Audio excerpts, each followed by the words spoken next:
Yes. So first of all, thank you so much for coming out. It's a long drive. It's not that bad. It's not that bad, but it could be closer. So Frank and I have talked a lot. We had a nice breakfast on Sunday and had some pancakes and a lot of coffee. And we just every conversation always tends to go to the technical side of things. It always goes to frame hardware and trick history. And we were talking about my blading school thing, and if you had to learn skating again, how would you learn? What would be the best way to learn? And I thought it was a really great conversation. Maybe not for gear talk, but what do you want to talk about? What ideas do you have? We've got a captive audience who I'm sure are interested to hear. What do I want to talk about? Yeah, what would you like to talk about? We've got plenty of time. I think to go back to your liners thing. Yes.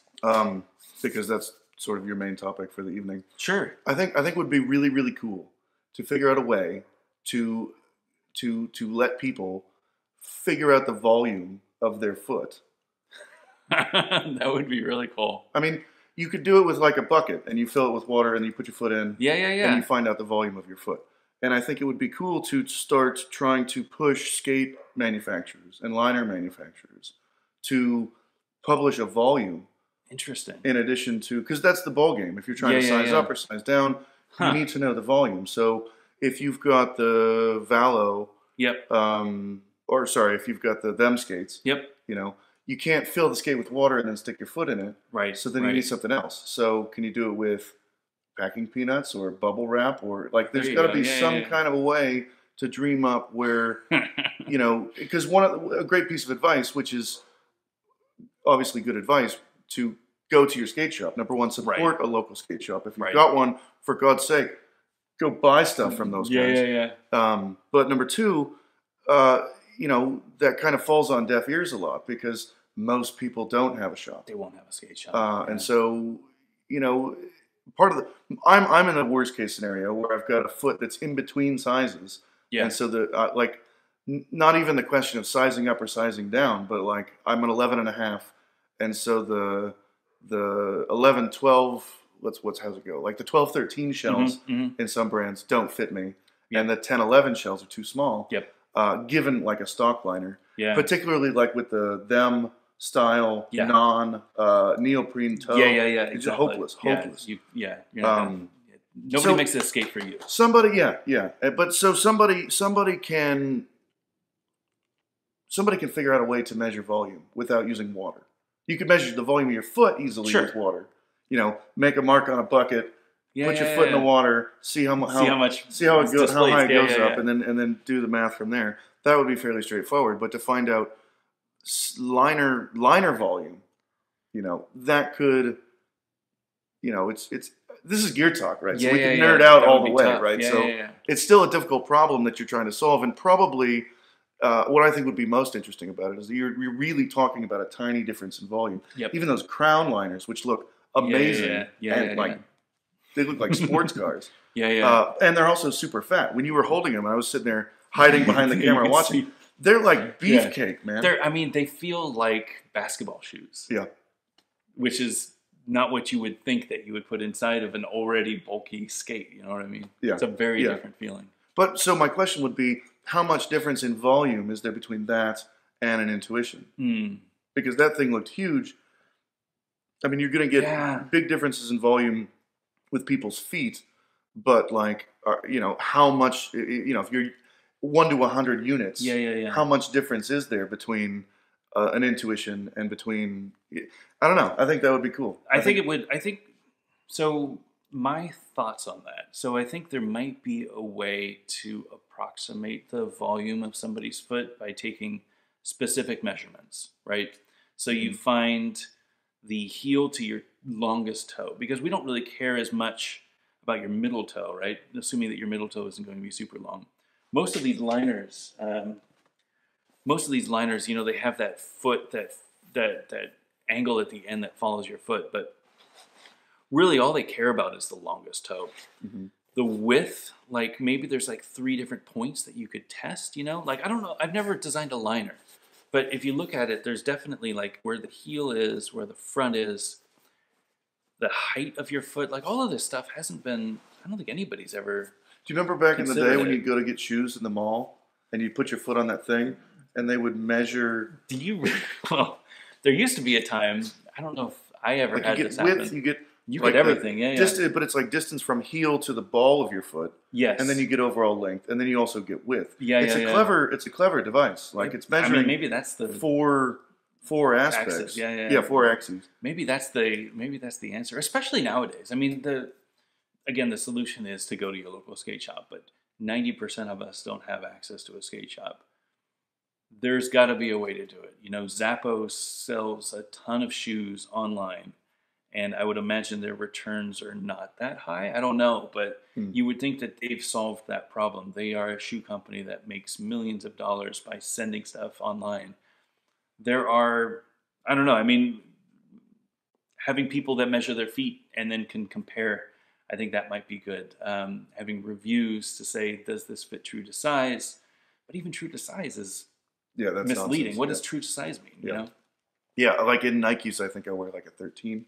And in like skateboarding shoes, I wear like an 11.5. But in other shoes, I wear like a 12. It's true to size. That's just like mean spirited. Yeah, no, exactly. I'm for whatever reason my foot isn't normal. Interesting. All right, we're not going to be able to tackle that tonight. Yeah, we need a dry erase board and some markers to figure out how do you calculate volume. More coffee. But I feel like we should put some brain power on that. That's a solvable problem. I think it's a solvable problem. And the nice thing is that, big picture, the reason why I do all these things is to make skating better, the skating experience better for people. I want people to be able to go out and skate and enjoy it every single time they go out. And if the fit of their liner is the reason why they're not having a good time skating, that's a problem. And that's a problem that can be solved. I don't know if any website has done it, or if, ultimately it probably doesn't rely on the brand. It's probably the shop, like the Roller Warehouse, the Inline Warehouse, the Oak City, whoever has that online shopping to say this is where the sizing fits and this is where things are. I don't think anybody really does that. It's really hard to find that sort of spec detail in an online shop. Add to that, I don't think a lot of people care. And we need to educate people that they need to care. Like, we talked a little bit about frame sizes, and what size frame do you ride? Oh, well, I'm a size 2. All right, like, what does that mean? What's your wheelbase? Like, how long is 1 to 4? Like, what's the balance between? What's the split? Like, there's all this data that you need.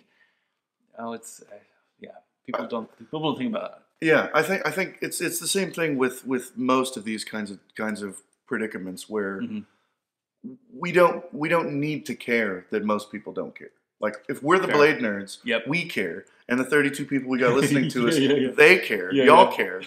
So, like, we don't care that the other 24,970 people don't pay attention to this. Right. There's I won't get into the politics of it, but there's a whole thing in a West Wing episode where they're talking about a political problem, and the one guy's saying, they'll like us when we win. Like, we don't have to explain that these, it was about Mussolini or something like that. They're saying, like, we don't have to explain to the Italians that we don't like them. They're a conquered people, and in World War II, like, we need to go and get rid of this guy. You'll like us when we win. And so, as far as the all these kinds of things, mushroom blading, blade nerd stuff, talking about who cares about the volume, nobody's going to publish.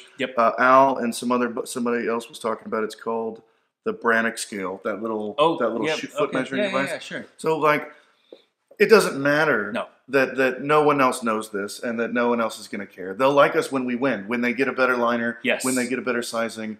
We'll win in the long run. Very true. If everybody gets this stuff. But also, just to go back, calculating a volume That's a homemade solution that we can put some brains on that and figure that out. I think I think you're right. I think there needs to be and or even publish a standard and just say this is a Frank and Lawrence scale. Yes, exactly. You know, in unit 1, and then a unit 2, and then a unit 3. This is what it. Poofy scale 1, poofy scale 2, poofy scale 3, or whatever, so that at least there's something, and then people could at least reference it. You could at least have a sense of it, because when you're looking at a guy on a YouTube video, and he's saying these are really big and poofy, like, well, it doesn't what's mean poofy to you? Yeah, it's the same thing as true to size. Precisely. To say, you know, this does. I don't know how big it is until you put it in your own skate and you heat mold it and all this stuff. You're never going to know until you actually get there. But if you have somebody at least making an effort to say so, that this is a Lawrence poofy scale 1, poofy scale, so I feel as though there are a finite number of measurements that could be put on a chart somewhere. And that person could measure that. So it's definitely the length, right? That's all that we go off of now. It's, for this one, for example, it's a 27.9 to 28.6 centimeter. So that is from the heel to the toe. That's the only measurement. So they don't know the width. You know how they have the D width or the E width or whatever? Yeah. I never knew what that meant, but that's not a number. Like, give me a centimeter. Yeah, right? I think that the actual size would be good to know. I think that, like, the unstretched size and the stretched size. Like, you know those, it's called a last, like the wooden thing that goes in a shoe. Okay, And so the last has, like, a threaded screw in it. Yes. And you could, like, take a tool and advance it. So what I would want to know in a liner that's got a neoprene toe is, from its resting place, how far can you advance the toe before you need to go to the next liner? Because what I would expect is, like, people have mentioned on here the Trust Special Ops. Yeah, I remember that. And I had what was like the large or whatever. Okay. And I would put my foot in there, and they would stretch like an inch. Because my foot. Because it had this neoprene thing? Well, and the whole boot was neoprene. And it was like, it wasn't just the toe cap, it was like the whole thing. And so that's if you just measure the thing sitting on the ground like that, it's such and such long. And then if you and then if you put your foot in there, like, the whole thing is now the size of my foot. Yeah. So it would be neat to know, like, what's the stretch rating for that liner. Yeah, before it's uncomfortable. Yeah, before it's just like sorry, I'm holding this notepad. Like, pushing. Your toes start curling in like the Wicked Witch. Yeah, when they curl up. Oh, that's so bad. It's like when you get a cramp in the night. And that's the worst. All right. Liners. Let's talk about frames. Okay. Because I know that you have a lot of opinions on frames. That sounds bad. Opinions are good. What is your current? First of all, what's your current skate setup? My current skate setup is, well, we talked about it the last time we podcasted. It's been unchanged now for like years. Okay. I skate a Shadow shell, and I hoarded and stockpiled a whole bunch of those when word came around that they might go away. So I've got bins of all the parts. I've got upwards of 20 of all the pieces for each skate. Right. So I've got 20 pairs of skates worth of parts. I hate those skates. I think that I'm stuck with it because I haven't had either a shop to go to or the resources to try a bunch of different liners. Right.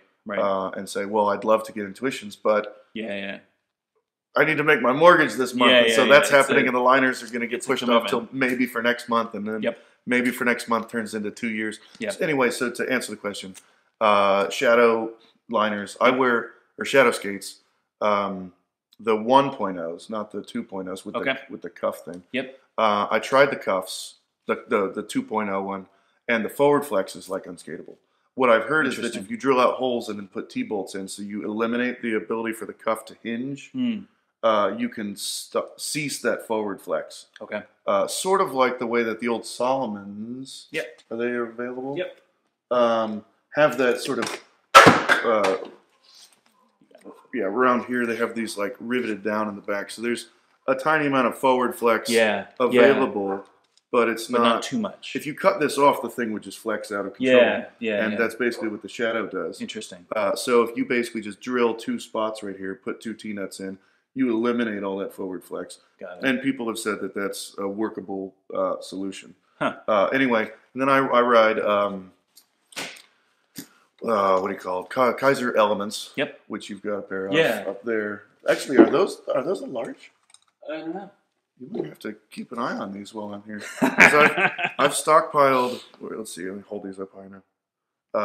I've stockpiled these as well. These are freshies, man. Yeah. And I got those from Germany. Some they were on Blade Trade, and yeah, I had them imported. They're beautiful. So I ride these frames. I like it that you've got these correctly oriented. Yeah. With a small size. Everyone should know this. Everyone should know this. If you're gonna ride flat or rockered, not anti-rockered, the small groove goes down. Yes. The small groove is the groove that's available.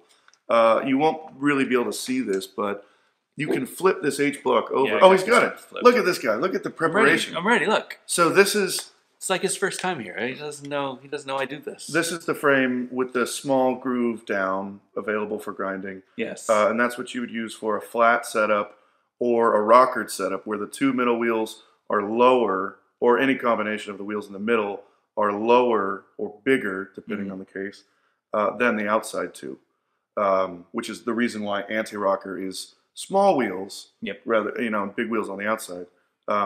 Anyway, so little groove if you're riding flat or rockered, what some people call banana rocker, and then if you are going to ride a frame like this, you put the big groove. This frame has a removable H block or grinding block, I guess. Yeah, that you can flip over and put the little side down like so.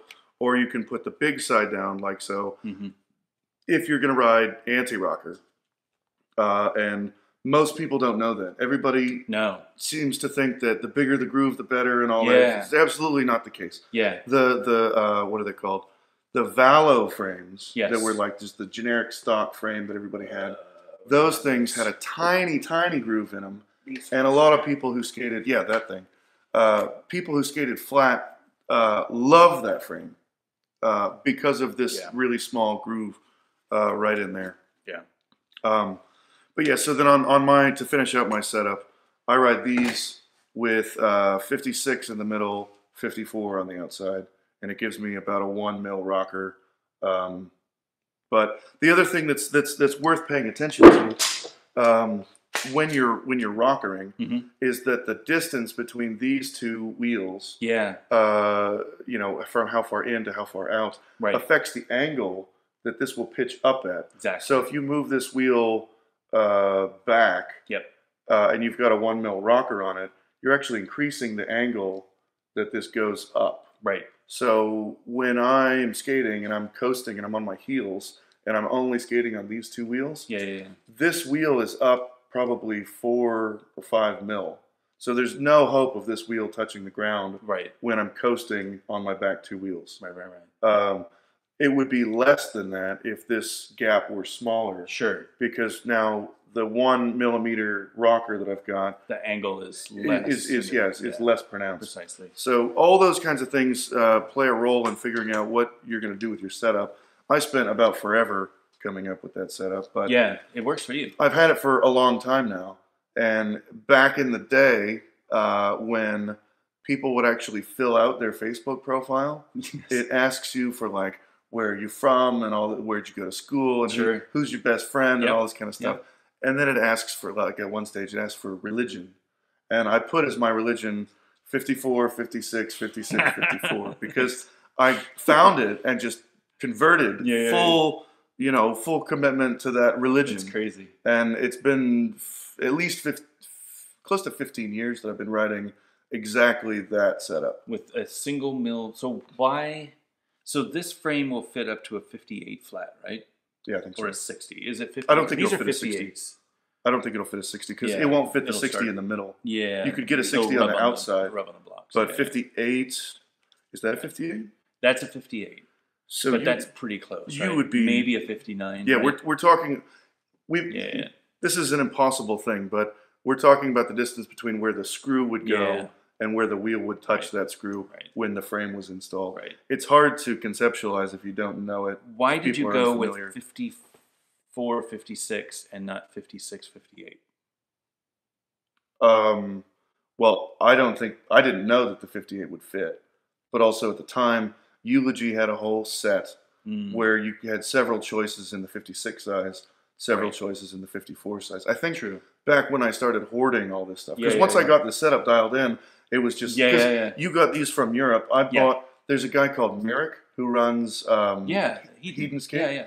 Or Head On Skate. I don't know how to pronounce it. Apologies if we're mispronouncing it. I don't know. But he had a box, and I called him, and I was like, "I'll buy that box. Just tell me how to give you the money, and I'll give you my address." And so I got a box of these things. So I've stockpiled these. I've stockpiled all the hardware for them, all the frame walls, all the H blocks.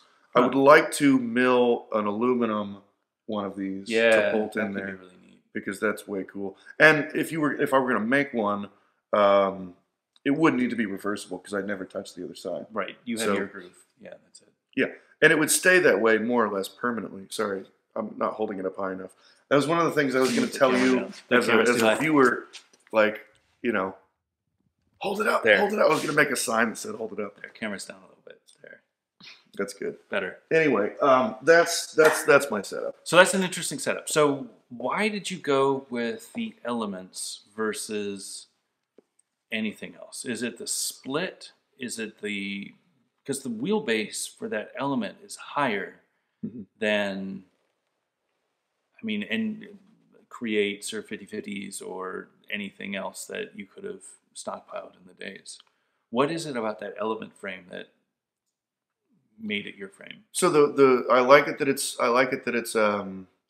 a low profile. So I like the low profile, and I like the length. Those two things were probably the main things, and then the groove being right helped.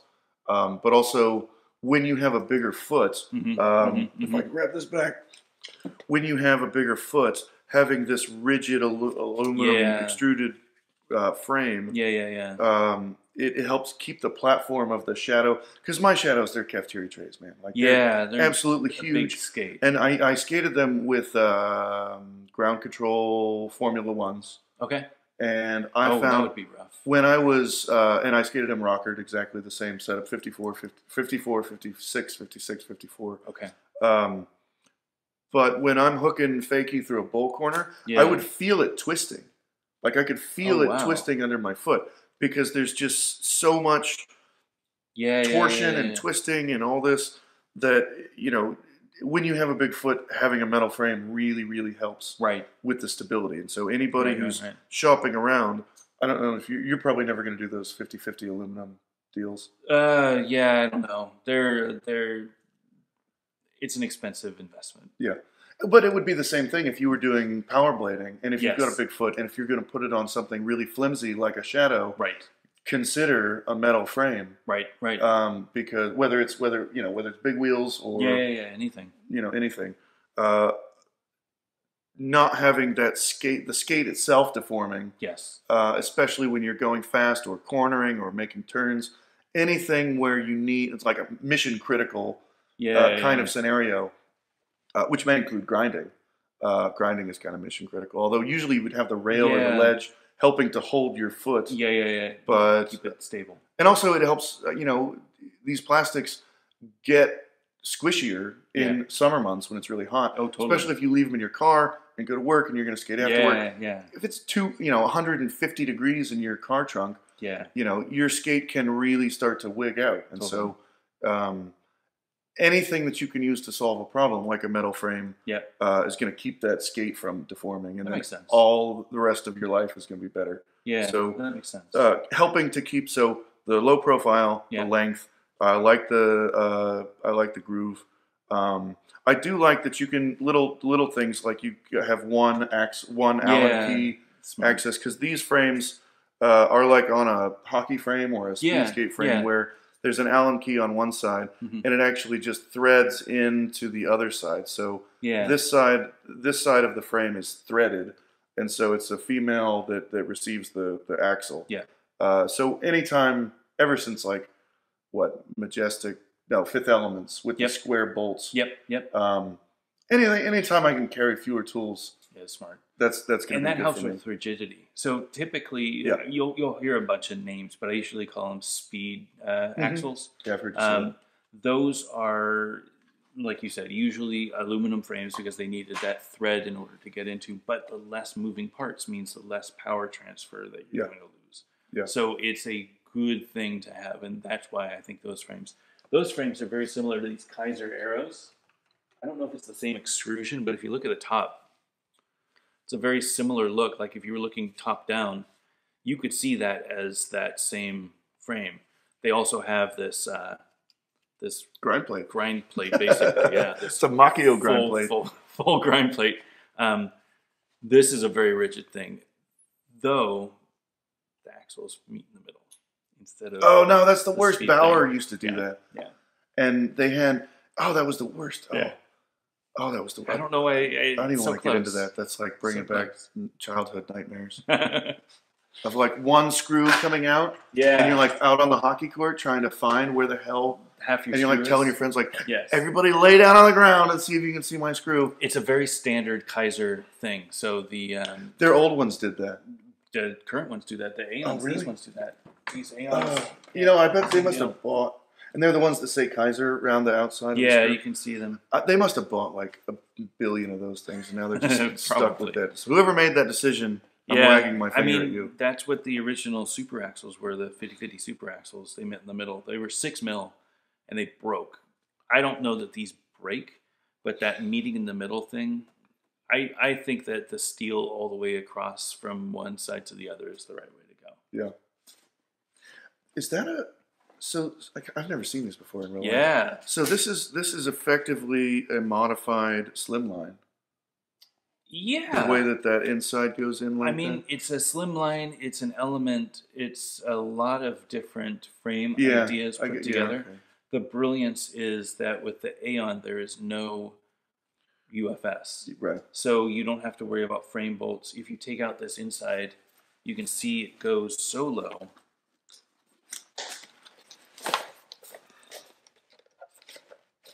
Get out of there.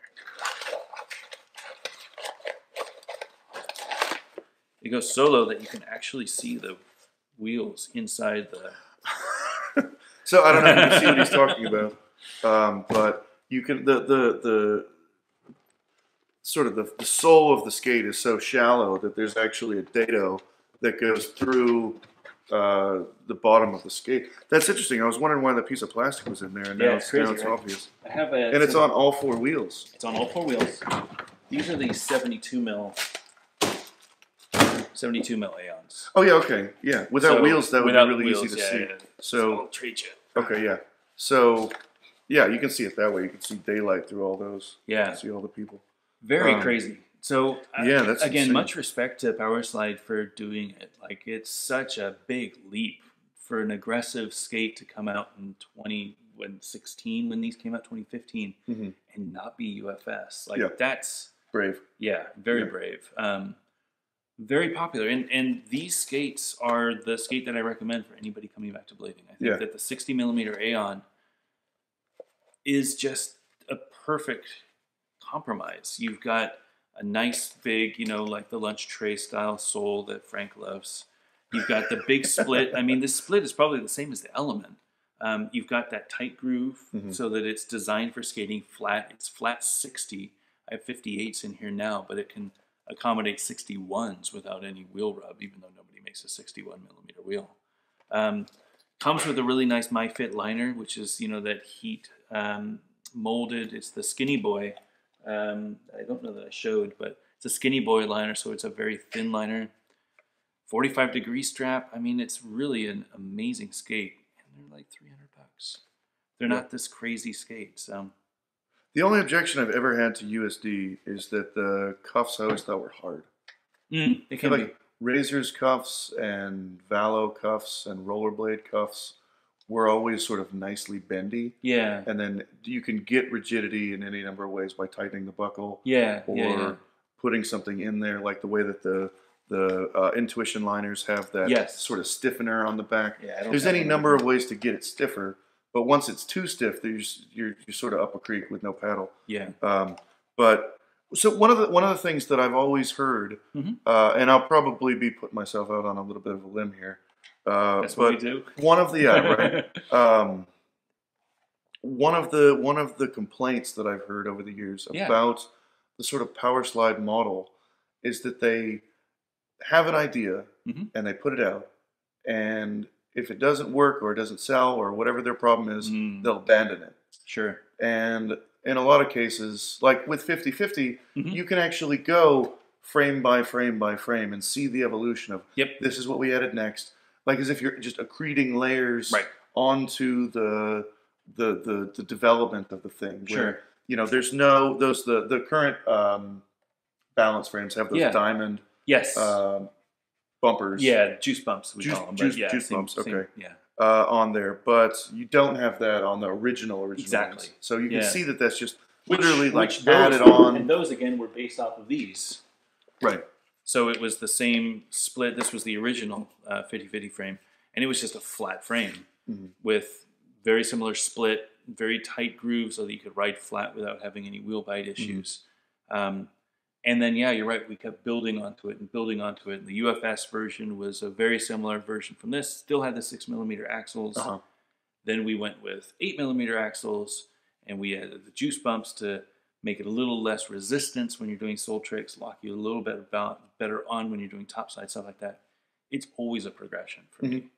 Yeah, I think so. And so where I think it's a little bit unfair is to say that to USD, because they have put out multiple iterations of the same thing several times. And so you don't need to just iterate something to death before you get to whether or not it works. Fair. Sometimes you put something out and say, no, that was just a flop. It was a flop commercially. It was a flop technically.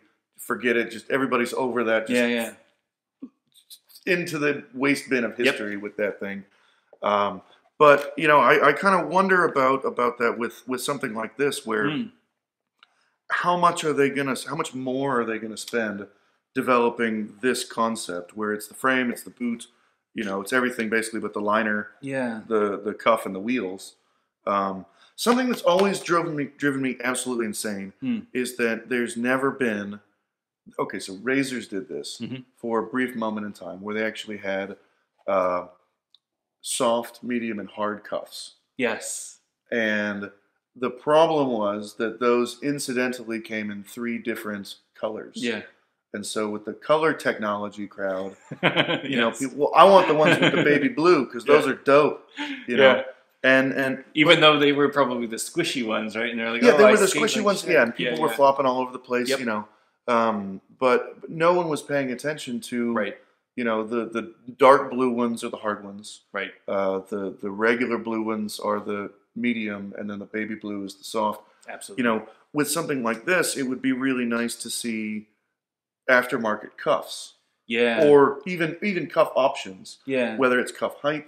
Yep. Or whether there's any other features like the argon. Yeah. I don't think I've ever seen. I don't have any argons here, but yeah, they had the short cuff and the tall cuff. Yeah, but they also had a pivoted hinge, which is like the most brilliant thing ever that's been forgotten by rollerblading. Tons of people didn't even know it. They just thought their skates were floppy or crappy or whatever. But I think that this shell could probably be developed over several more iterations. Yes. And I also think that more like a cuff options would be cool. USD's always had either stiff or stiff and low cuff, which on my foot, it just digs at the wrong part of the inside of my shin. Like, it's just skin straight to the bone. And there's nothing there. Like on the outside, there's at least some meat, But I think that there's lots more to do. We're not at the end of history in terms of skate design and skate development. And I don't want to paint USD into a corner for having just put out one and then abandoned it. They have taken a lot of things and iterated and improved. A lot of the stuff that we see on that Kaiser element is that same extrusion. Lots of things about the manufacturing process is probably learned along the way, both for them and the manufacturer. And that's all really valuable, even if that's inside baseball. But this is gear talk. That's what we do. So we can go into the tall grass on that stuff. So something interesting about the Aeon, if you look at this shell, so this is the This is the 60. That's the 72. Oh yeah, okay. If you cut off the frame, it's the exact same boot. Yeah. What they did is they have an insert. So we did. Do I have one here? Shoot, I don't. So with 50/50, we made 2 sizes of frames, but it was actually the same mold. The change was with a little bit of an angle in the back. And all that it is a mold insert that makes this part come out a little bit more. So it had a different angle and it made the frame look longer. My thought, and I haven't gotten it confirmed, but my thought is that the shell is the same for the 72, for the 60, even for the 80 millimeter Aeon. All that they're doing is changing the frame. So this is the 270 mil 60 frame. This is the 270 mil 72 frame, and then they make a different frame for the different shell breaks. What's interesting about that is they can modify this. If they find that the shell isn't great for one thing, they can modify it, and then it impacts everything across their line. The 60s, the 72s, and the 80s will all get that same enhancement. I think it's fascinating. I think that it's a really clean molding. I mean, this is it's a beautiful skate. It's a really nice. It's a really nice piece of plastic.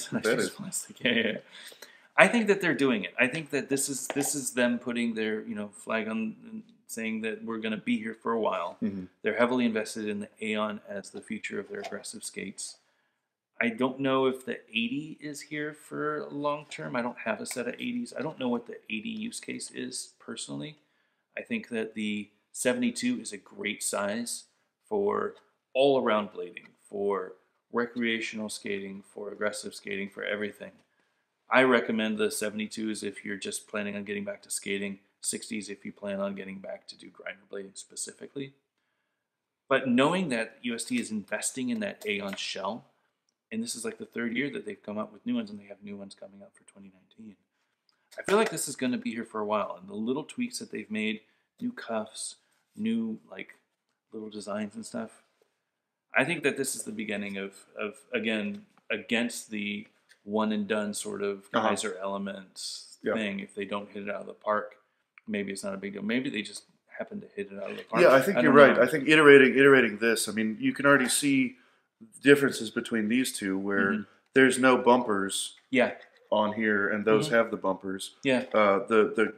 This cavity right here is massively bigger. Yeah. And I bet that the internals are going to be slightly different. Yeah, they should be the same, I would think. But again, maybe they are. I've never got anything confirmed from them, but it's a great system. I'm real excited about the future of the Aeon. I don't know what they're going to do. Well, yeah, if the mold is just like this in the manufacturing process, if this somehow connects into the mold and these are interchangeable to where they can keep this boot the same way, where I think that you're probably right, where this boot, this shell portion is identical to that one, but somehow they've made all these changes. Yeah. And there's no evidence. No. I don't see any kind of tooling marks. No, it's real clean. Yeah, it's super, super clean. But, there's neat stuff. I'd be interested to see if they do a lot of exploration with different frame heights to do like a big wheel. I mean, 72 in my mind is already pretty big. They make an 80. Do they? Yeah. In this? Yeah. Oh, wow. So one thing like that you would predict, for instance, would be that this angle right here on the bevel or the chamfer ought to change with every single one of these because all that angle needs to do is accomplish being greater than the width of the sole plate. Right, so you don't wash out when you're skating. Yes, it occurs at the same moment, right? If you can flex this over to set slide on the ground, if you're ever able to hit this edge of the frame, it ought to be the same moment when you're hitting the outside of that. So you ought to predict that, when you're optimizing a frame for different wheel sizes, that this chamfer, the angle of that chamfer ought to be equal to the width or equal to whatever that point is. I think that's fair. On the outside of that. It's what you would predict. Yeah. I'm assuming, I mean, if they're, these guys know what they're doing. Like they do. These are engineers and they think that stuff through, but who knows? And that's a pretty thin frame. Actually, it's pretty thick right there. Yeah. But, by the time you ground that off and had a hole in your skate, like these are trash. Yeah. And that's the beauty of it. It's $99 to replace that shell. so you can get replacements. By just this piece? Yeah. Exactly. Oh, that's cool. That's way cool. So it's just like replacing a frame, but it has the boot. Yeah, interesting. Plates with it. Yeah. Interesting. Again, I think it's a great system. My review of so I got these from Powerside. They gave them to me for the review, and then I bought these 60s shells, and you can see this cuff is from that skate. Oh, because it's that gray color. This is from that skate. So I was able to replace most of the parts, and these axles were from that skate. Mm-hmm. So yeah, it's totally interchangeable. It's a really smart system. I still think that there were a bunch of things that were done to skates back in our day that were incidental, that were fashion, but they actually solved a lot of problems.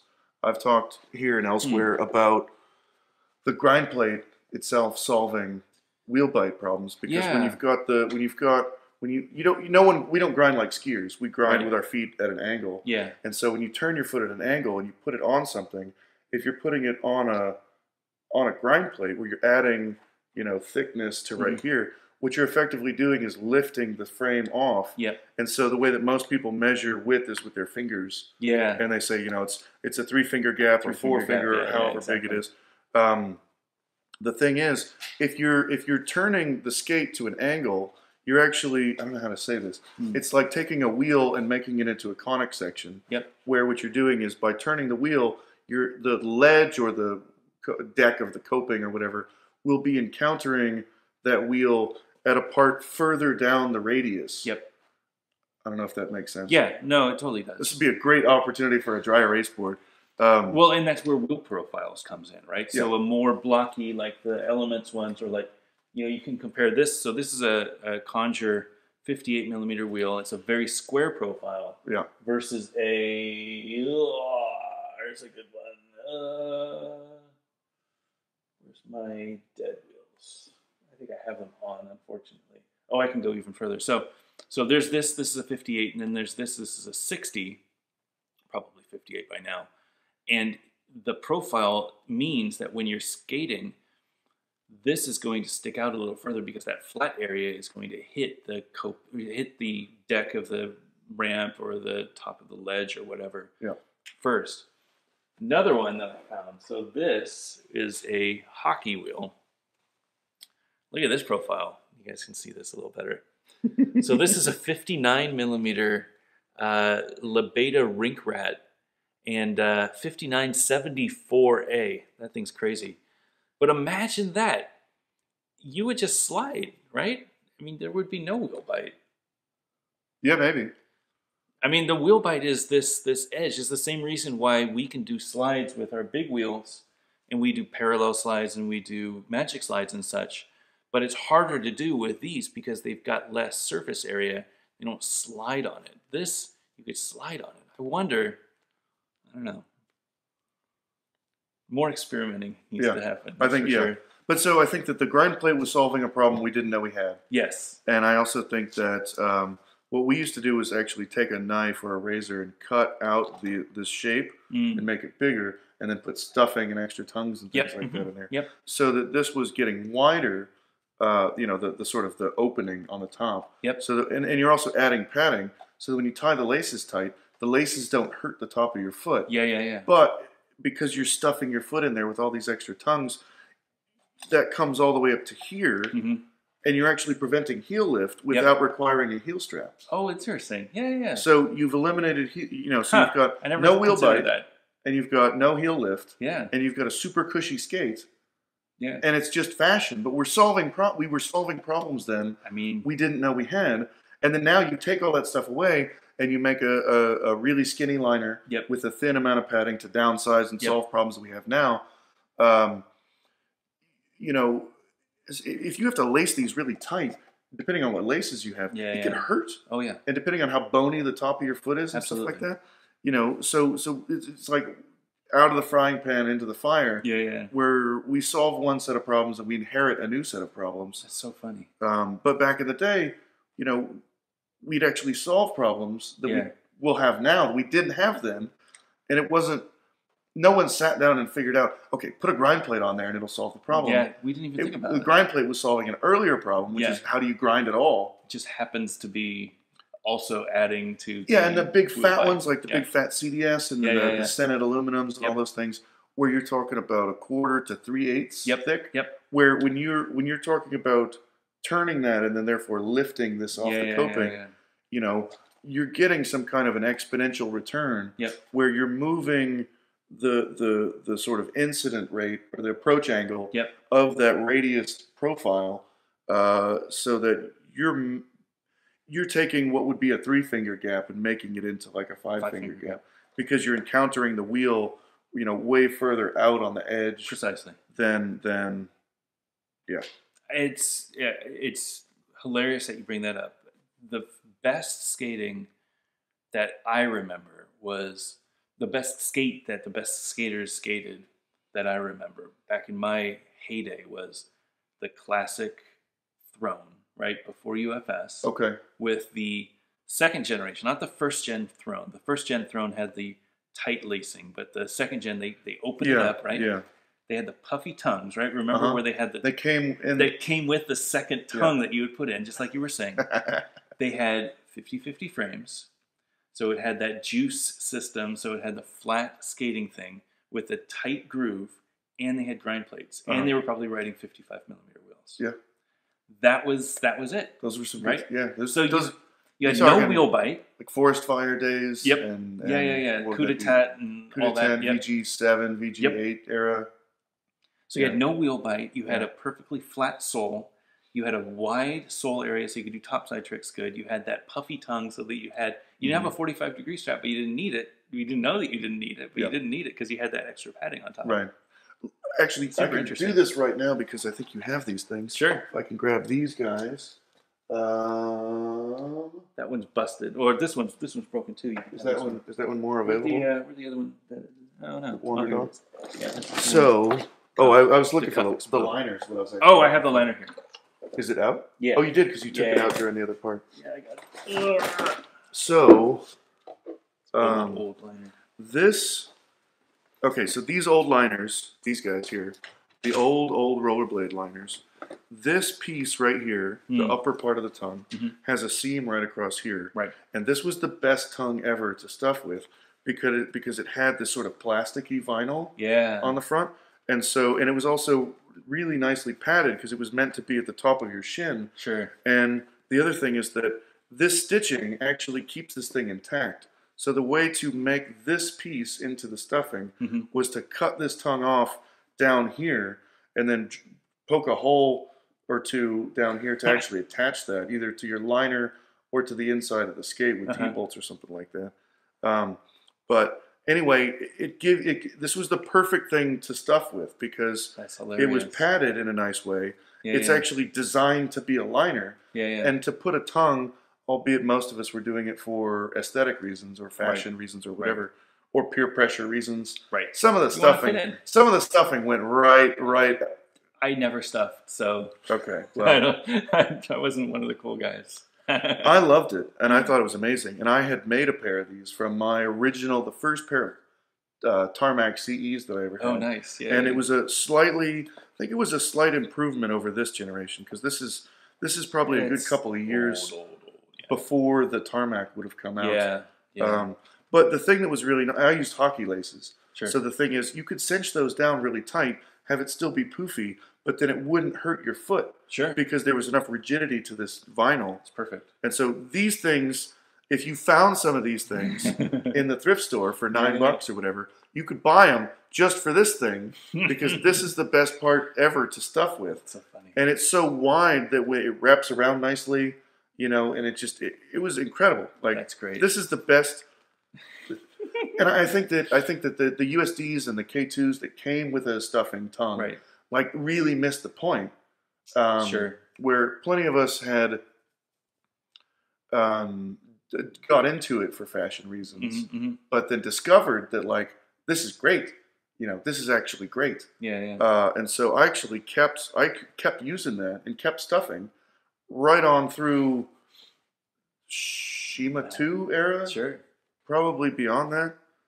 I think probably sense. I just need to. And it was your style. Go back to razors and go find me a pair of these liners to get set up again. I mean, it sounds to me like we can solve this shell problem that you're having. And I think that the razors. So the problem is that the shift, I think, size is big. Have you seen shifts? You've seen shifts Yeah. before. You haven't seen them like this. These are too big. The shift shell break, if I remember correctly, I got a size 11 and a half, size 11, and I'm a 10 and a half. You wouldn't be able to fit into this shell, even with a intuition liner. This would probably be too short for you. You would have to go to the 12, 13, which is again that's the nightmare I've been living. Yeah, exactly. the battleships. After this, you can try it on and see if you can fit without a liner, and then you can see if you can make it work. But yeah, I mean, I think if you got a pair of razors, looking at that big open area, get your puffy tongue back. I wonder if there's going to be a puffy tongue revolution. Maybe. I mean, bring it back. Nobody's followed much of what I've done anyway. So I'm not worried about starting. Doesn't revolution. mean it's not wrong. Well, the issue that I have with that skate, even if it fit, I would still have the same problem that I have with the Shadow right now. Is that the Royale plate is parallel. You know, I don't know if you still have it, but in future videos when I'm not here, having that little piece of PVC pipe to demonstrate things, you like hold it up and show the angle and all that kind of stuff. I finally cleaned my garage. This is the pipe that I was talking about. This is a fantastic prop. And it is a great illustrative tool. So if you use the Valo, this is actually not too out of whack now, but the Valo angle where you do the Royales is more against the back. So when you're doing a Royale, instead of being flat like this, you're tilted a little bit like this, lifting your toes a little bit. That's where that angle would go. Yeah, actually, do you have the rollerblade? Yeah, it's old school. Yeah, the old one. So if you had a groove, and what I'm talking about is, let's see how to hold this up so that people can see it. So if you're looking at this like that, the way that if the audience is the skater, you'd be seeing your own foot this way, and this angle right here is 38 degrees. Sure. The angle created by that and that. Okay. And so that 38 degrees has been the standard in my mind for what this skate does. It makes you do a 38 degree angle Royale. Right. So it's actually more acute than a 45 degree angle. Yeah. So a 45 degree angle, let's see if I can pretend to do this. Well, I don't know. I'm confusing the hell out of myself right now. Like I'm trying to think backwards of what they'd be seeing and what I'm seeing on this side. Anyway, 45 is something like that. 38 is like that. Yeah. Because what that's doing is actually hooking in. The rail would be going through the middle wheels and hooking on to this little shark fin right here. And so that's sort of what it made you do. And on the Valos that you had a second ago, I think that you can get really, really close to that. Yeah. Where if you were doing this hook right here is what we're talking about, and that's a little bit further up than what it would have been. Well, what it would be with the fin on this if you took the sole plate off. But what you're talking about is basically that kind of an angle. Yeah. There if you're maxed out. But there's any number of competing things that have to do with that affect this. Yeah. Mainly, where does the manufacturer locate the frame along the forward and backward length of the skate? That's always I don't want to say too much, but I've been complaining to Jeff Akers at Razors about fixing the length of where the UFS screws fit under the bottom. And I believe there's news on that front. I'll just say it like that. But that affects where the thing is going to cause this angle to occur. Exactly. And that massively affects everyone skating. Yep. These are these kinds of architectonic decisions that have ramifications throughout the whole of rollerblading. Yeah. And as blade nerds, I think that we're free to talk about all these angles and all these different dimensions and sort of what are the ramifications of changing something? Totally. How does the geometry... Bicycling is really good at this. They're like road biking. The rear stays and the tube height and the seat tube length and all this stuff and the angle of the head tube and all this. those guys, that all the people in that domain are doing an incredible job to accommodate, because all of those different angles in a bicycle, yeah, it changes everything about have effect. Well, I'm tall, but I've got short arms, so I need a different angle, because then the handlebars will meet my arms where they are, and then I'm not hunched over, bending my back while I'm riding for 200 miles or whatever dumb thing those guys do. So all of these different, geometric realities have big ramifications. Not the least of which is the grinding, which matters, and that's at the top of our priority list. But also just how the thing functions and how the thing forces you to hold your feet at different angles, and the kinds of stress that you're putting on your body, because you're bending your foot more than you want to.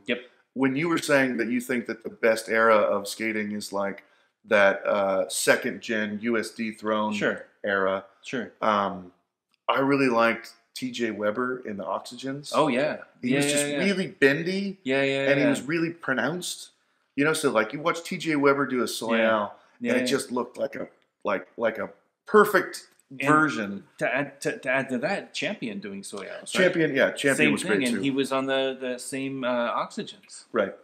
Yeah. But what's interesting is that we don't have a pair of Oxygens here, and this isn't the best place to do the measurement, but this skate here has the 38-degree Royale, and the Oxygens do too. The Oxygens forced it more than this thing did, because where it had the little fin, where this little fin came down, there was actually two sides to the fin when the Royale groove was brand new, and so again, a smaller groove is better because it forces you into that spot, the same way that a small groove in a frame like this, smaller is better for flat. Smaller grooves are better if you're riding flat. If you're going to ride anti-rocker, or if you're going to use juice blocks or any of those things, it's fine. As big as you want, you can get rid of the middle wheels, you can ride middle wheels, whatever you want. Bigger groove, whatever. But in my mind, the smaller groove is always going to be better, because it's going to force your foot to accomplish more precision. You're going to have to learn how to dial in your tricks better, where you jump on and you're spotting, a 2-finger gap instead of a 5-finger gap. Your feet move less when you settle into the rail and all that kind of stuff. And so in a certain way, I feel like having lower tolerances result in better skating, because you always have to err on the side of people are smart, people are talented. They'll learn how to do this, and over time, the ramifications of having small grooves will force good style on the populace, whether they like it or not. Because the fact is, if you don't lock onto that little groove, you're going to fall off. But if you've got some giant thing... if you do lock onto that little groove, it's perfect. It's perfect. Versus a big groove, where there's multiple options of where you could still lock on. None of them are going to be perfect. Interesting. But I think that you also have to balance that with the sort of barrier to entry. And we talked about this when we were talking about tricks the other day, that if you're getting back into skating, if you haven't skated in 10 years or 15 years or 20 years, some people, and they might have been, really into rollerblading before. You want to be able to get some of your old tricks back, pretty quick. Like if you come back and you're dying to get a soul grind, you're gonna think, "Oh, just forget it," and then you're gonna go back home and turn the TV back on. My wife and I have been watching the Great British Bake Off. Great show. Just marathon in that thing. Great show. Like, it's so easy to find something other than skating to do. And so any skate, if it's an anti-rocker, or if it's got juice blocks, or if it's got a full freestyle with nothing in there, not everybody's in it to try to save the style of rollerblading. Like, maybe you don't care. What you really want is to try to balance these things where the sort of entry, the barrier to entry to get back into blading. You want to be able to get 4 or 5 tricks going within the first couple of times you go out, because you remember you've done things in the past. This you used to be good. I remember this. I remember how great a topsoul feels and stuff like that, or the feeling of trying and falling, and then thinking about it, or if you've got a commitments issue, or it's a body movement issue, or if it's a hardware issue. Oh, I know. I need a different frame and this will be fine. You know, that's all fine. But you've got to balance all those technical things with the sort of where the rubber meets the road is. Yep. People want to get back into blading and they want to absolutely get 4 or 5, 10 at best. Yeah. But like, yeah, you know, keep your eyes on the prize. 4 or 5 good tricks where you go out and royale the coping, or you soul the coping, or absolutely. Mach-io the ledge, or whatever your tricks were back in the day. For some people, it's Unity. Sure. For some people, it's Top Acid. Yep. You know, there was just some clips the other day of Walt Austin, and it might have been at Woodward. Maybe. Yeah. And I remember it's like what would be like a 6-stair down ledge, and he went up and did topside acid. It was clearly the first one that he's done in a while. But for Walt, clearly a top acid was like one of those go-tos where when you get back into blading, you've got your eyes on. Yep. As soon as I feel comfortable grinding, that top acid's at the top of the list. And that's where the equipment can't get in the way. That's where your body motion, like you know what to do. Let me do it the way that I want to do it. And that's why, to your point, finding the right skates that are going to give you the flexibility that you need. They might not be perfect. You know, like your first skates back might not be the skates that you end up investing in for the rest of the skating career. But it's the first beginner. I'm back. I can do my tricks. And then, oh, I'm a little sloppy here. Or, oh, this is a little, I want this to be a little tighter or whatever. And then you can refine that setup. Yeah. Love it. So where are we at now? I don't know. What time is it? 10:30? Does anybody have any questions for Frank? Frank's not here very often. So I again, thank you all for watching. This is more of a, I just wanted to have another opportunity to talk to Frank about gear. And I felt like it was a great time to bring him on because, I mean, I'm going to be talking about gear here. Why not talk about gear with anybody? So if anybody has any questions, I would love to hear from you. Frank's got a wealth of knowledge. Used to skate for Razors back in the days. Grew up skating in Texas. Mostly rail guy. You could even talk to him about tricks and learning tricks and stuff. I'll put a link in the description to some mini ramp stuff that Frank did. He did an edit of getting old and still trying to skate. Getting fat. I feel like getting fat is bigger. Was it fat or was it old? I feel like I don't know which old isn't my problem. I feel like fat is my problem. Yeah, one of the and I'm not helping myself by talking about the Great British Bake Off. Yeah, I was going to say. Great skater too. So a much better skater than I am. Knows a lot about the industry and knows a lot about the history of stuff. So any questions, please let me know. Al. Yeah.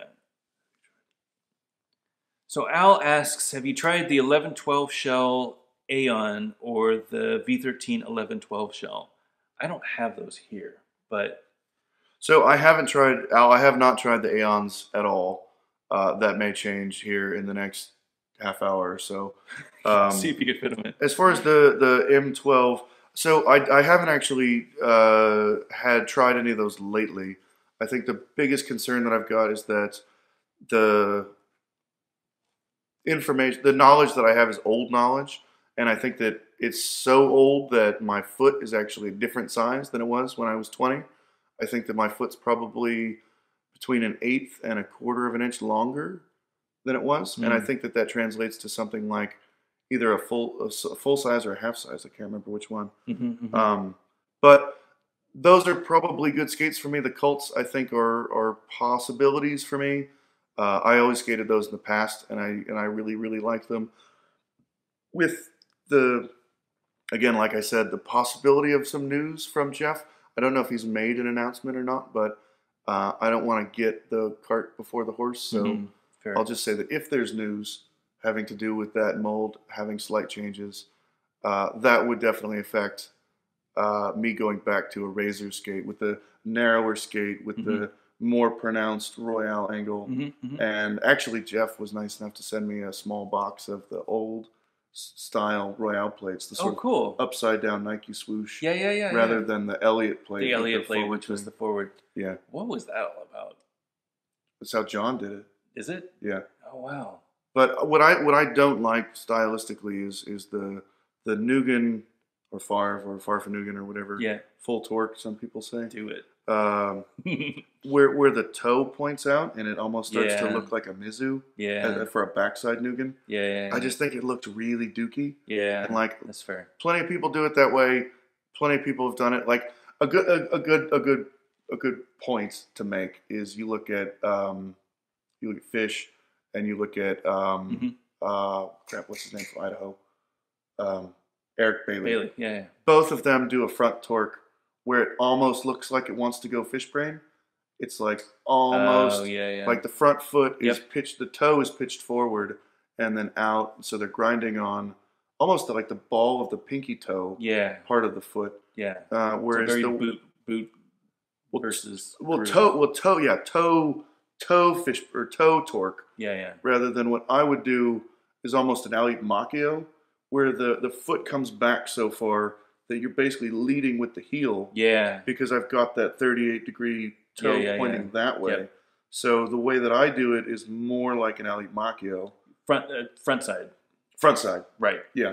Yeah, and so a backside Nugan would almost want to be like a true top sole. Yes.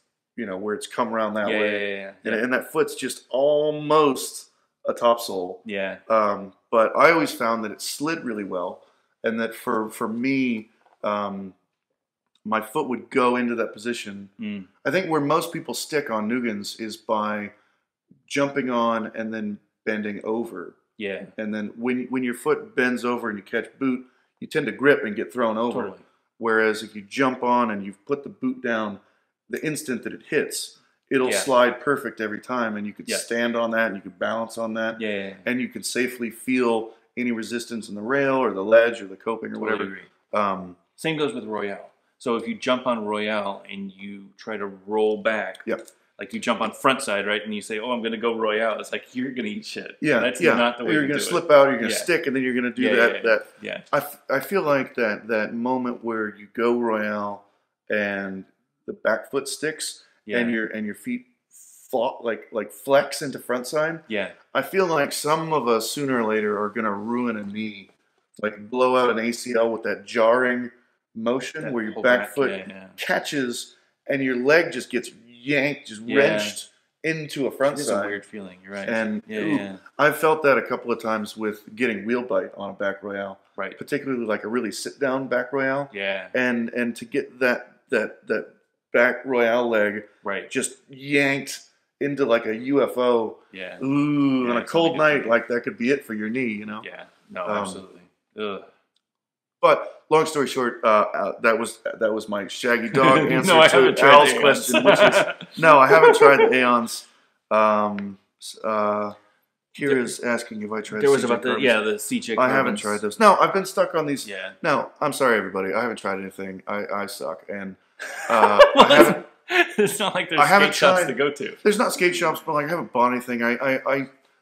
I had a skate that worked, which was this USD or the Shadow. Yeah. And I hoarded parts when I heard that they were going to go under. Smiley, Jason Mosley, he did the same thing. So he's got boxes full of that stuff too. And I don't like it. I'm stuck with it. It's good enough, and I have a guarantee in my garage that I could skate for 20 more years if I live 20 more years. Yes. So if you skate 20 more years, you will live 20 more years. That's the point. That's probably true. Keep skating, you're going to be good. That's probably true. As soon as you I would like to go back to the hard boot skates though, like an Aeon, or a Razor Cult, or Colts are great. The SLs are great. I think either one of those would be good for you. I think the SL.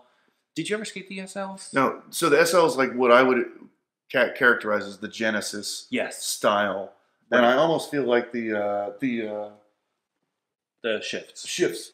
Or the same kind of thing. And it's got that Royale at 90 degrees, and that's just hopeless. Like, I don't want that. Fair. The thems, or the Colts fine. Or Valos, or maybe even, I don't think there's any of them here, but the Trooper style rollerblades. Not those. No, I have these, but these are the new jacks. The problem with the new jack is that this Royale groove, you can see how deep it is. Mm-hmm. They just went to town. Yeah. And there's really, we were talking about the slop that you get from the accuracy of having a tight groove. That's equally as true if you have a tight groove in your Royale as you have in your frame. if you've got a big sloppy groove for your Royale, you're going to have sloppy Royales. Yeah. I think you said it right that time. Yeah. A second ago, I think you said the slop you get from a small groove. Yeah. And I know that you meant the opposite. big groove. The big groove means, your feet are wobbling around. Right. I wrote an article about this, actually. It was talking Oh. about trying to make, this is part of a larger strategic kind of series, talking about how to, and you might be interested in this because you used to be an ASA judge. Yeah. Trying to make objective, very subjective things like style. Right. And so one thing that you can say in the jump on portion, if you forget all about style as far as waving arms and grinding and all that, just the moment when you lock on, right? There's a moment in the air when your brain has done a great deal of motor planning, which is to put your feet in the right position in the air a split second before your feet come down on the rail. Right. I'm doing forward porn. I don't know why. It's a weird trick. But so really good style would show that your brain had done all the butler work to get your affairs in order ahead of time, so that there's a moment in the air before you hit the rail, and then when you hit the rail, your feet don't adjust. Right.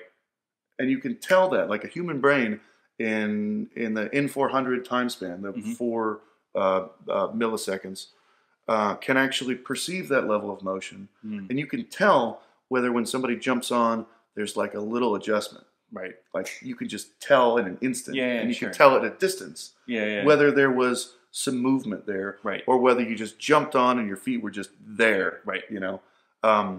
Like the soyal, and then you push the foot. Yeah, and then you bend it in, or the old what some people called a shifty royale, which was going front side into a royale. Yep.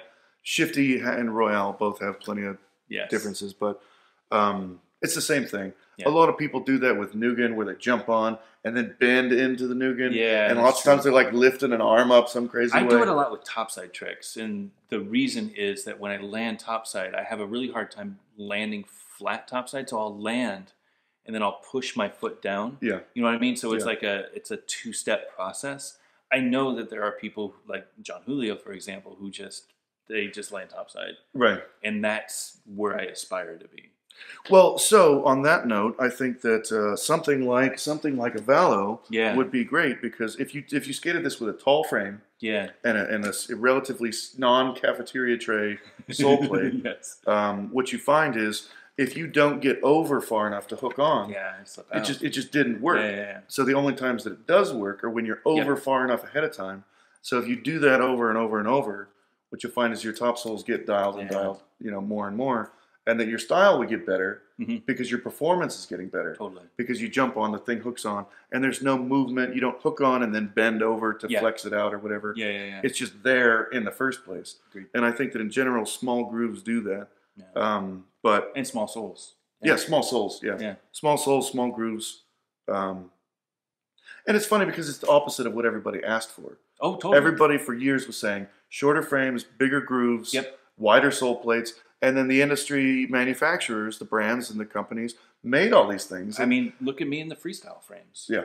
Where the groove was so deep, you didn't have to do anything to get boot down on a royale. I saw that video where you're talking about that. Like you're getting boot like at like 10 degrees. Yeah, and that's not going to lead to good, because you don't have that balance. Like you were saying with the locking yourself in on a royale, you're not going to lock in on a royale unless you really get down. And with a freestyle frame and a deep groove, that's a really difficult thing to do. The numbers just don't add up. Yeah, I agree. So.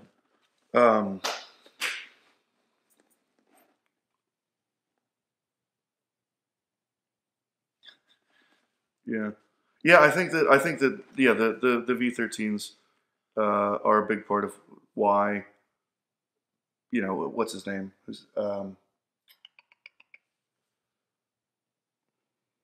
just gone blank. Who skates V13s? He did the top sole around that curvy rail. He's one of the Cayenne guys. David. Sizemore. Yeah, sure. Sorry, David. Yes. He's like steezy as anybody. Yes. You can't get much more steezy than that guy. And he skates these skates. And he looks great in them because, a lot of the geometry in this thing is just really classic. And it's really established. And he's also really talented, Yeah. But you get that talented by skating a skate where if you don't hook on right, it just fails. Yeah. So you get to the point where you do it over and over and you get good at it. And so you only do it well. Yep. You don't do it badly, because you can't do it badly. You'll slip off or whatever. And I think that the same thing is true back a million years ago when this was the sole plate width that you had to deal with. Totally. Like, if you could sole grind a kink rail with that thing. Oh, yeah. You had sole grinds down. Have you seen any of these videos where guys are getting, I mean, Kazu was doing it just a few weeks ago, where they're getting the old Lightnings and they're souping them up and they're going and doing new school, like new style tricks. Yeah. So they're doing, I mean, you and Ben talked about the skates are exploding while they're doing it. Like the cuff breaks. Yeah. Like mid-rail. Because it's like 30-year-old plastic. Around, yeah. I mean, that's really the test. Like, can you do a sole grind on every skate? And that's where I run into problems. You know, I'm an okay skater. Mm-hmm. If I look at this suite of skates, and it's a nice collection. Thank you. And I try to do my normal tricks, right? So I have these 10 tricks that I always go through whenever I do a new skate video. How can I do them? You know, being an average skater, like if I struggle on any of these skates, back to your original point about when I get back to blading, I want to nail those 5 tricks and I want to feel good about it. Yeah. I don't want to have to be a David Sizemore in order to land a top sole. Right. You know, I don't do top soles, but like a top acid for me, like if I can't top acid, something's wrong with the skate. And I know that it's something wrong with me, but something is wrong with the skate that doesn't allow me to do the tricks that I want to do. Mm-hmm. And it might be the combination of the frame and the boot and the sole plate and maybe the weather, and I can't bend down super low, but any of those factors could be the reason why somebody wouldn't get back into blading.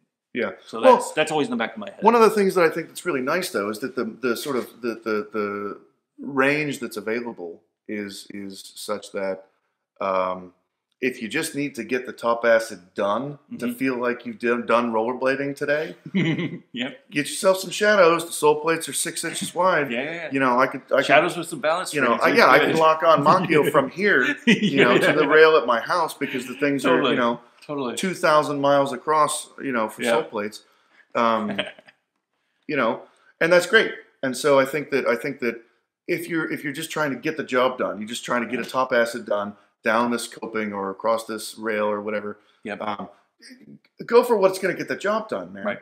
If you're in a position where you're coming back to blading and your skates are still being made, by all means, get your old skates. They're going to feel just like they did. Get those Rocies. Yeah, the Fifth Elements or whatever you had, or whatever you had in 2000 or 2001. You know, most things are pretty close. Where you know. But if you had some weird skate that, like you've got, you know, the 250, you made a lot of points about the front streets. The front streets, that it's not a 250. No. And so, you know, you've said again and again, if you had the 250s, don't count on the front street being a 250. Yeah, absolutely. Which is fine. It's good to have you told all the people that. Yeah. But the point is, if you can get your old skate, get it, and you know you're gonna have some ancient muscle memory where it's gonna come back. If you can't, you know, go for the thing that's gonna get the job done. And if that's a wide sole plate with a low profile frame, getting the top acid is the important thing. Yeah, you know, it's not impressing the judge. Because you're not gonna, you know what I mean? You're not gonna be out of blading for 15 or 20 years and come back and show a thing or two to David Sizemore. No, just get the top acid done. Feel good about skating again. That's the ball game. Yeah, I absolutely agree with that. See if there's any more questions, and then we're going to wrap up. I think we're good. Yeah. Thoughts on Crawford's? Thanks, Joey. Thank you for that one. So we talk. So let me ask you a question about this. So we do. So these are. Have you ever seen wizards before, Frank? I have not. In real life. So that's a nice piece of metal. It's a serious piece of metal, yeah. So these are wizard frames. So these are the 4x100s. The wheelbase is long. There is what they call the natural rocker. So over years, Leon has developed a rocker pattern, and you'll appreciate this. So some of the wheels are lower than others. So it is not a banana rocker. It is a. That's exactly what I thought. That's the front. Yeah, isn't it crazy? It's the front 3 down. Yep. And then the back 2 if you lean on your heels. Precisely. Okay, that's what I thought it was. So it gives you a pivot. So you're able to go and do, floor tricks, and they have a whole language of tricks like gazelles and like figure skating tricks that have been merged with aggressive, that have been merged with regular like recreational rollerblading that allow you to do stuff in the flatland. It's a lot of fun. My problem is that I come from, I can't get my hockey skates. My hockey skates are way over there. My problem is that I come from a hockey background. Mm-hmm. So for me, so just grabbing the Solomons because it's available. This distance needs to be tight. I can't have the 1 to 4 to be too long. And when I do crossovers. Oh, you're talking about actually crossing over when you over right when I'm skating. So doing crossovers in these bad boys. You want to hit your toe because it's in the way. That's precisely it. Okay. I fall down a lot when I skate these. Okay. I fall down a lot more when I skate. I don't know that I have the. So there's the. These are actually shorter than the K2 R100s. They're also a 100 4x100 frame. They provide the traditional K2 rocker system, so it's that 6-way rocker. So you could do banana rocker, you could do whatever you want, but they're a little bit longer than these. I like these more than I like the R100s. The problem is that I can't skate like I normally skate. I have to adjust the way that I skate. So I can't do my hockey style crossovers. I can't skate backwards like I normally do because I end up clipping my wheels and I eat shit.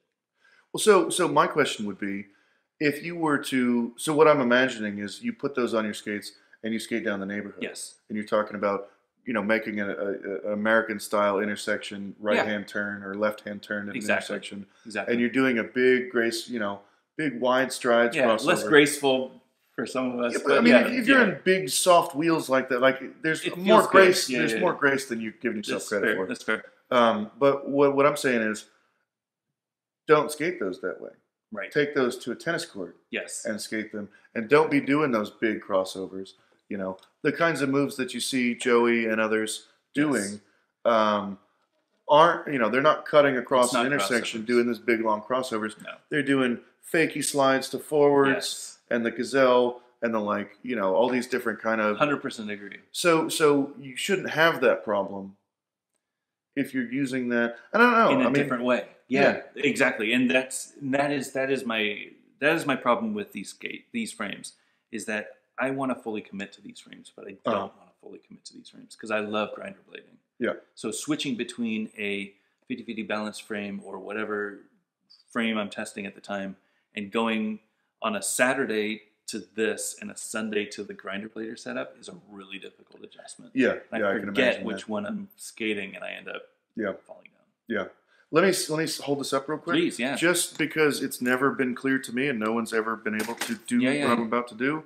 What they're saying with the natural rocker, let me hold this where it can be seen, is that if you put that on there like that, you'll see a tiny space. You can probably see my sweater through there. So this is the front. The toe would be here. The heel would be here.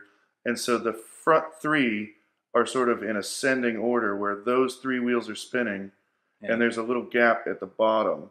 And so then if you're leaning forward on the skate, you're all 3 of your front 3 wheels are touching, but the heel is lifted off the ground. And then if you're coasting on your heels with your toes sort of up in the air, the back 2 wheels, let's see if I can do this. So the back 2 wheels will be touching and the front 2 will be lifted off the ground. So that's what's meant by natural rocker. Yeah. And a lot of people have done a really terrible job explaining that. And to get here and see this in real life and to call this piece of PVC pipe pretty close to a straight edge. Like, it's close enough. That's close enough to say what the thing is.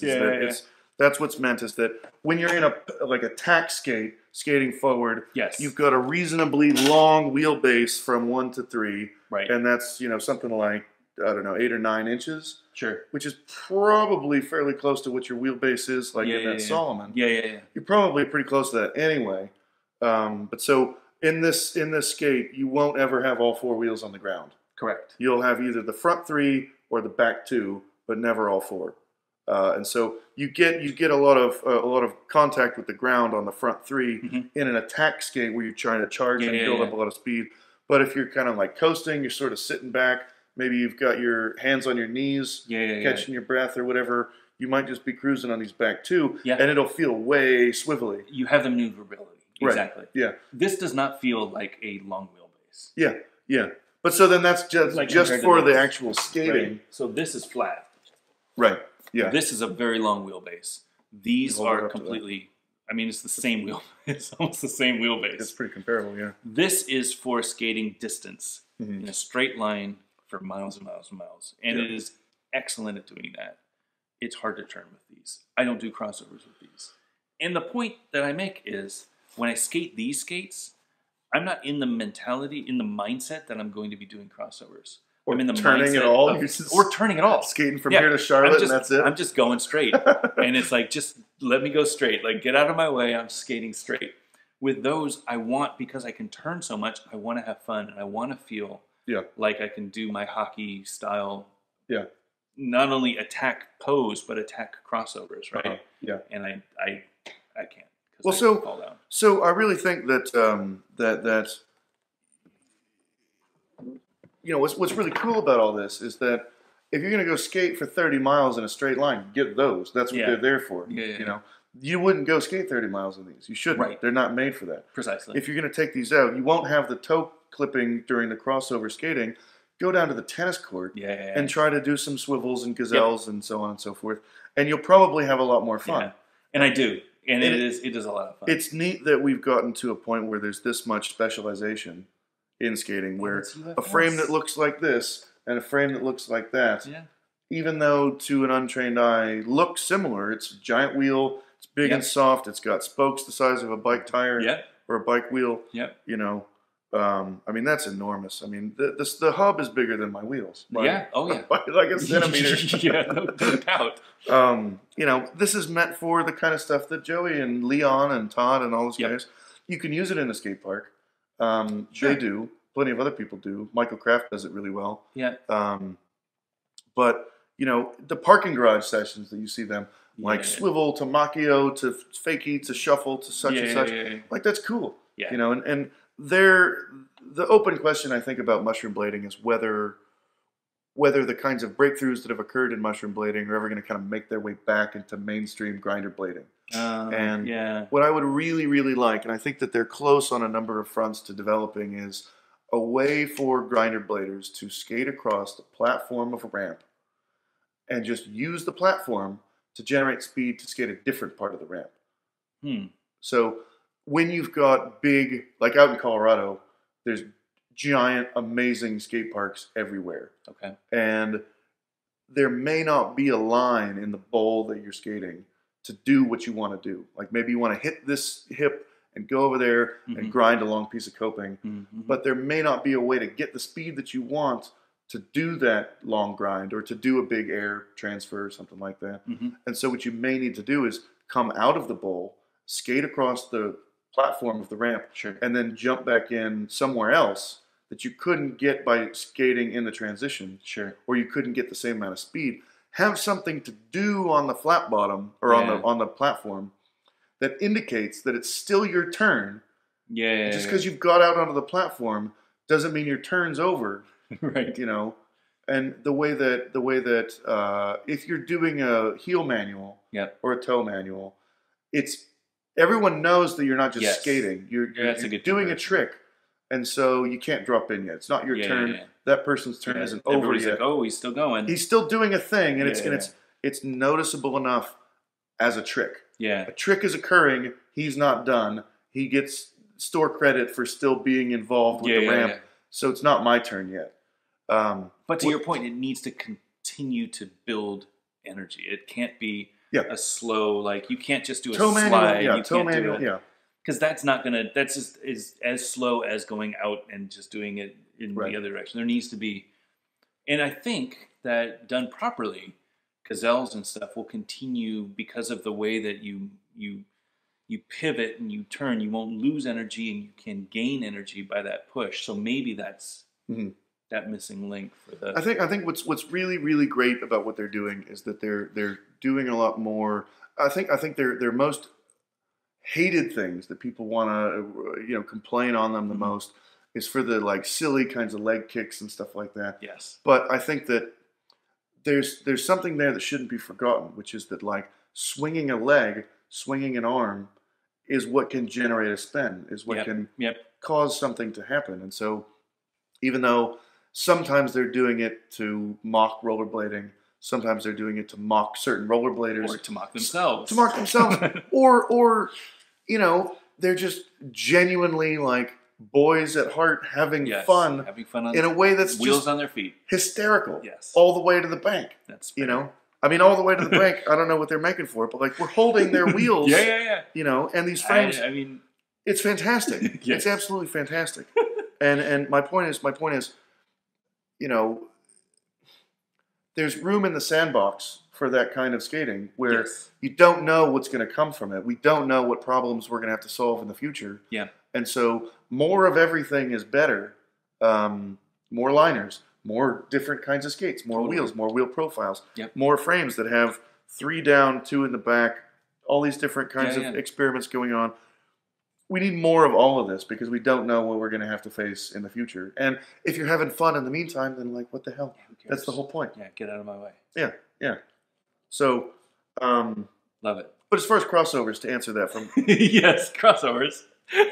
Let's skate better. Don't take it out on the street. Take it to the tennis court. Yeah. That's very true. It's not meant for crossovers. It's meant for swivels and gazelles. You're right. Give that back. I'm glad to have held that. Those are nice. That's a nice. And this is an older nice version. object. So the newer versions are even more refined. Are they? Yeah, they're colored. They're anodized. They have more screen printing. It's just a really polished product now. Mm-hmm. Cool. All right, I think we're good. 2 hours. That's a good. It's a good session. It's like a podcast. You guys, it's a podcast. Got a free podcast. Free podcast out of this. Thank you all for watching. Thank you, Frank, for coming all the way out here and pleasure spending time. I hope that we can do it again next Thanksgiving. Yeah, if we'll you're going to be here for next Thanksgiving. So. Maybe Christmas. Or maybe Christmas. All right.